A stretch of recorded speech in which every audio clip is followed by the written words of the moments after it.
Выступая перед солдатами и офицерами на торжественной части, заместитель башкана Гагаузии Валерий Яниогло отметил, что самое главное, для чего создавалась воинская часть в автономии, это сохранение мира в нашей стране. И это нам удалось.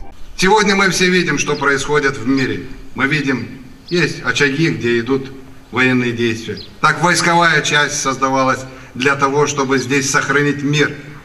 Чтобы в Республике Молдова не было каких-либо потрясений, связанных с военными действиями. И нам это удалось. Воинская часть 1045 была сформирована на месте бывшего детского сада. На тот момент здание пустовало и рушилось, вспоминает первый командир воинской части Панаитов Константин Андреевич. Именно он 20 лет тому назад был назначен командиром первой роты. Первая рота воинской части, которая была укомплектована жителями Гагаузии, приняла присягу в Кишиневе. И это стало основой для создания этой части.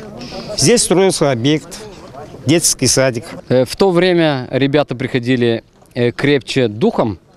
Они были более жесткие, я вам скажу. Сейчас они более консервативнее, как сказать, более мягче ребята. Но тоже физическая подготовка, уже будучи в армии, у них подтягивается. 220 дней. За 20 лет прошли воинскую подготовку 4000 карабинеров. Прошли службу здесь из разных мест страны, с севера, юга, центра. Из них 80% молдаване, остальные 20% гагаузы, болгары и ребята других национальностей.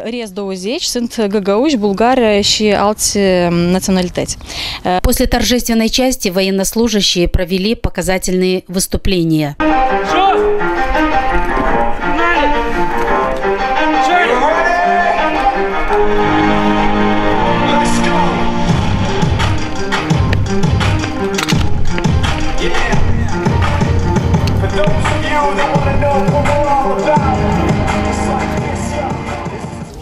Служить несложно, я служу уже почти 3 месяца. Скоро будет 3 месяца.